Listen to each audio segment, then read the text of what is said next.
Hello and welcome to Switch Scheme. I want to start off today's news video by saying thank you. We just hit 7,000 subscribers. Now I know on YouTube anything under like 50k, 100k is a drop in the bucket, and I totally understand. But I just got this channel back up and running about a month and a half ago, and the fact that we're already seeing some growth is really exciting and a lot of motivation for me. So what am I working on? Well, obviously I want to continue doing the news videos. I think these are a lot of fun. It's a lot of eye-opening stuff for me because even I wasn't paying much attention to it, but now that I want to bring the news to you, it's been a lot of, interesting topics to cover, which some of these on today's list are a little silly. Number two, I'm working on another top 10. This one isn't specific to a game type or genre. This is more so looking over the last decade at some disappointments that I've, kind of had to go through. And then I'm also working on a retrospective video, which is going to be, a really long look at a genre of gaming that kind of has died and I really miss it. And it's something that I really wanted to work on. I went to college for writing and history, so I kind of want to start bringing that into the YouTube journey just a little bit to kind of play on, learning the editing and research and everything that goes into that. So look for that. That's going to be probably by the end of either this week or next week. It's a long video, so it's taking a lot of penmanship, a lot of scripting, a lot of editing, a lot of research, really. So we'll get to that. But for today's news, let's go ahead and get on over here. Now, as always, we give credit where it's due, where we get these articles. I got a couple from Nintendo Life, one from the comic book, and a couple straight from Nintendo's website themselves.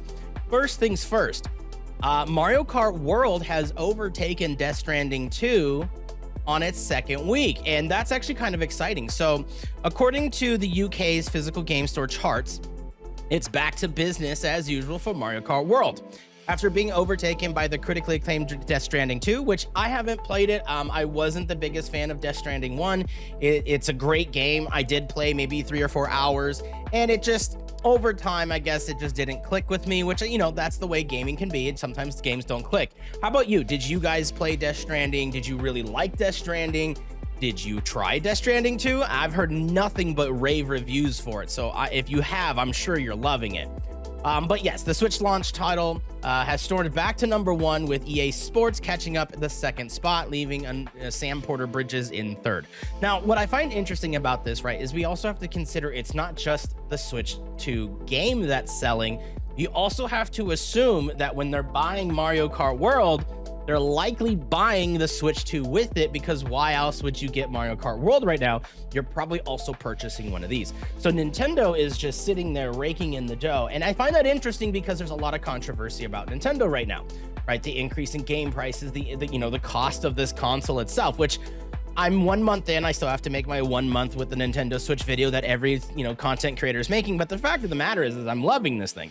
I haven't had any complaints. I find the UI to be really easy to use right now. Like I'm still in the middle of my second playthrough of Unicorn Overlord. I am playing Cyberpunk on the side as well because I never got to finish that on my PC.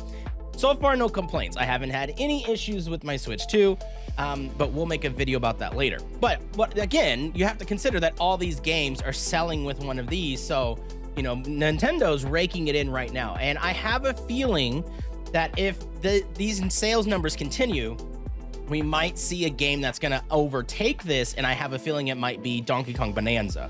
I think a lot of people are excited for Donkey Kong Bonanza, not because it's Donkey Kong, that's a plus, but it looks like it's Mario Odyssey-esque with, the world destruction of Donkey Kong, and I think that that's something a lot of people are going to enjoy, because as much as we like Mario Kart World, I hear a lot of people are still playing Mario Kart 8.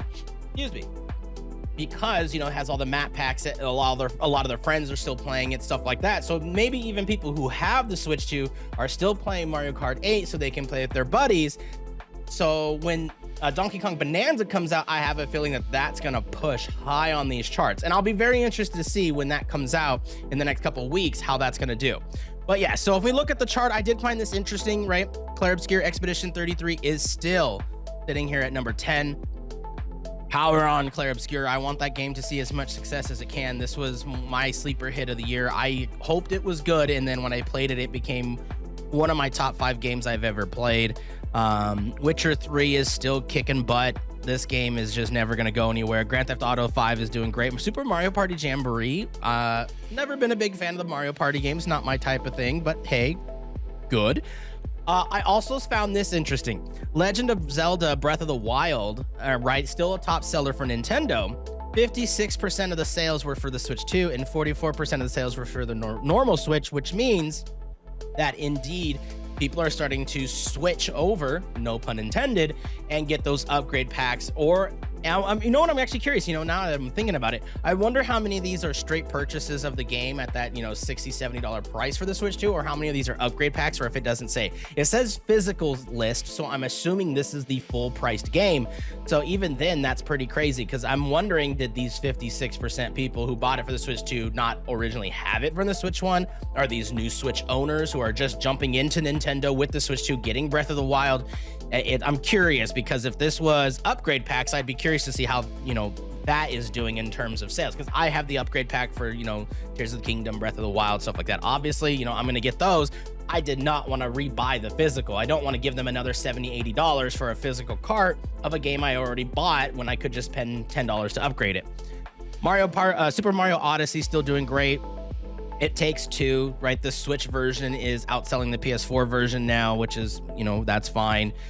Need for Speed Hot Pursuit Switch has got 100% of those sales, right? It seems like a lot of people are getting the Switch 2 possibly, and then just grabbing games from the older library, especially because, it's summertime. A lot of sales are going on in stores, so it's possible that that's what's going there. So good news for Nintendo, right?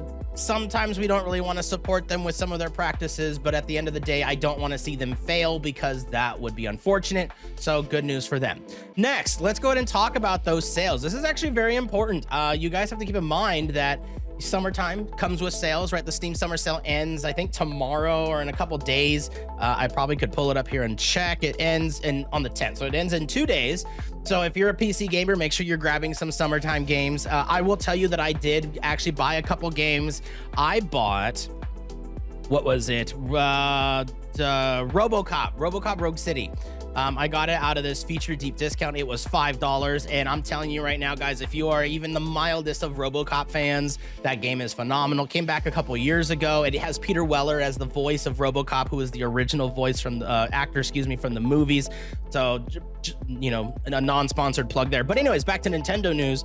A lot of the physical retailers are doing $20 off of a lot of first-party titles. So Best Buy, Target, Walmart, if you're here in America, these are obviously names you're very familiar with. The reason I want to point this out is Nintendo almost never puts their first-party titles on sale, and the retail markets almost never put the physicals on sale.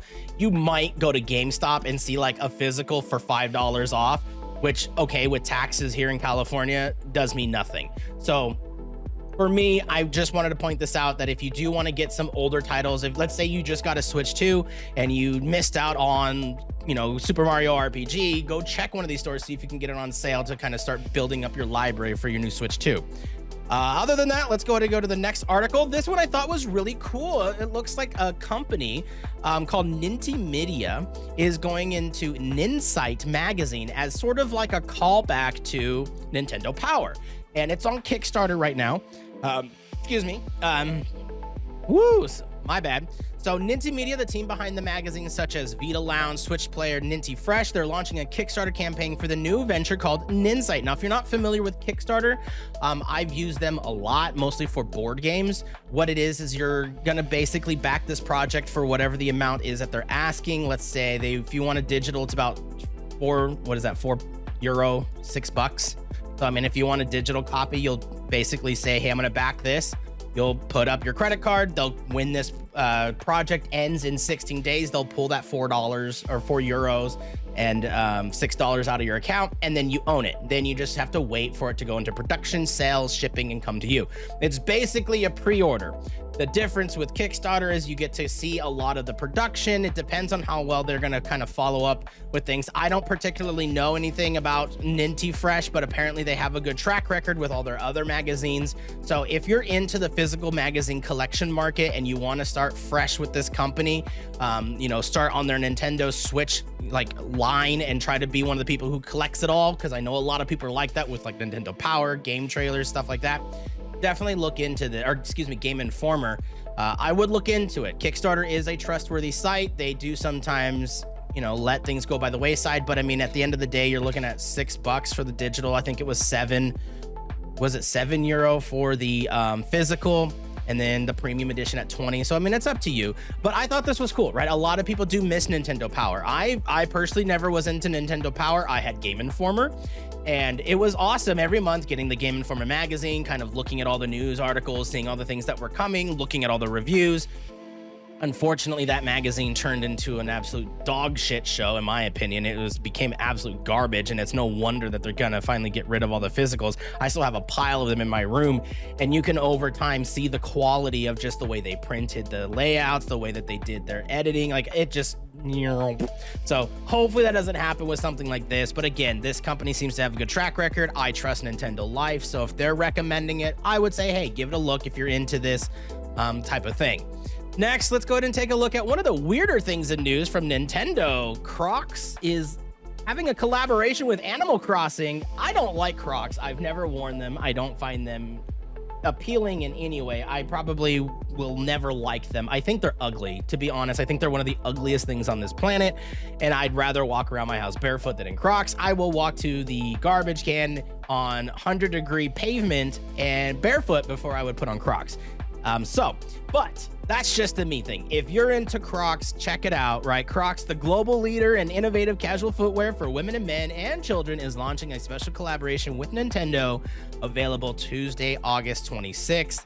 It looks like they're gonna have, I don't remember what these little pop things are that you can pop into the holes to decorate your Crocs. I remember we went to Koreatown, and we went to this like K-pop store that had a whole bunch of K-pop like memorabilia, and they had a table, I kid you not, with maybe 200 little boxes full of different types of these little pop things, the gibbets, excuse me, that's what they're called.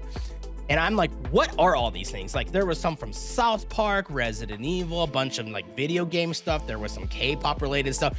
I didn't understand it. And someone else who's like looking at them like, oh, they're gibbets, they're for Crocs. I was like, oh, I went to another table. But yeah, I don't understand it. I'm on an island. I get it. These are one of the most popular shoes in the last like 10 years. It's just not for me. But if you're into Crocs, by all means, hey, if you love Crocs, you love Animal Crossing, this might be a dream come true for you. Here's like the little gibbets, things that you can buy, and then again, more pictures of what they look like. They're gonna be about $60 to $70 depending. So I mean, hey, you Crocs collectors, eat your heart out. Now, in more relevant, important news, this is actually the most important news item of the day. Amazon is finally allowing you to buy kind of the Switch 2. So the way that they're doing it is they're basically going to make it so you have to wish list it. So if you want a Switch 2, you can go on Amazon now, put in Nintendo Switch 2, and you'll notice it's going to say available for wish list or something, or add it to your list or something. I can't remember the exact wording, but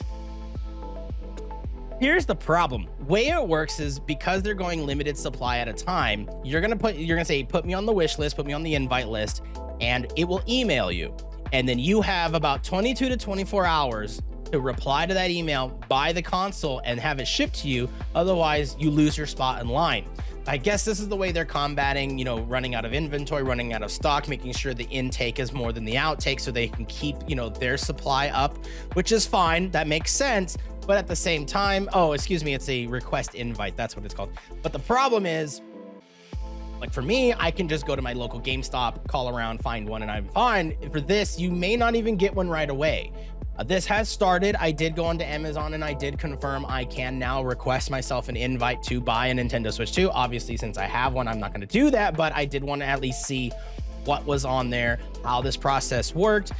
It's not going to be anything amazing. The biggest problem is if you're hoping to buy one right now from Amazon, you may not be able to. It may be a couple of minutes, couple hours, a couple days, a couple weeks before you get that invite to, you know, make that purchase. So keep that in mind. But if you are interested in getting a Switch 2, excuse me, and you really want it on Amazon, this is going to be the way you have to do it, unfortunately. And they do have both models. They do have the $449 and the $499 pack in with Mario Kart. I will always tell you, buy the pack-in with Mario Kart if you can. It saves you $30 off the game. Unless you're a physical collector like me, then obviously don't do that. But yeah, they do expect stock to go around quickly. They do expect to run out very fast. So, you know, get in, add yourself to the invite list as soon as possible if you guys are still looking to get one. The other benefit to this, though, is if you don't want to have to go to GameStop because you don't want to support GameStop, which I understand, you don't want to go to Target, Walmart, whatever the case may be, you may not be able to, you may not want to support those big corporations. I don't know why you would go to Amazon, but you never know. I would say, hey, this is also a good option, because what if you are in a smaller town that doesn't have inventory, who doesn't have stock? At least this way you can put yourself on that notification list, so that way when it is available, you can quickly buy it and you don't have to worry about your local stores. My only thing to you at that point would be, you know, keep an eye on your email, make sure you have your notifications on your phone if your email's on, so you don't miss it, because again, it's limited. Once you get that email, a timer starts, and if you don't accept it and buy it within that 22 to 24 hour period, they remove you and you lose your spot, and you won't be able to, you'll have to start all over basically. So keep that in mind. I will say one thing I do like about Amazon is they are really good when it comes to returns, when it comes to damaged packages. You know, I've never had an issue. I've been using them for 8 years. I basically help pay for Bezos's wedding. All the jokes aside, I do say that they do have a really good return policy. If something's broken, damaged, you can always just show them a picture of it and they're like, yeah, that's damaged, let's get it back. So if that's kind of like the guarantee you're looking for, I'd understand, without having to buy like a 5-year warranty, extended warranty plan from, like, again, GameStop or something like that. I don't know why they keep offering stuff like that. It's just such a waste of money. But yeah, so anyways, guys, that's the news, right? You got Crocs, you got a new magazine coming out. I'll try to remember to put links down in the comments for you guys. What do you guys think? Anything interesting in today's news? Again, did you play Death Stranding? Did you really like it? Have you tried the second game? But yeah, thank you guys for hanging out. Thank you guys for going through me with this update. And as always, have a great day.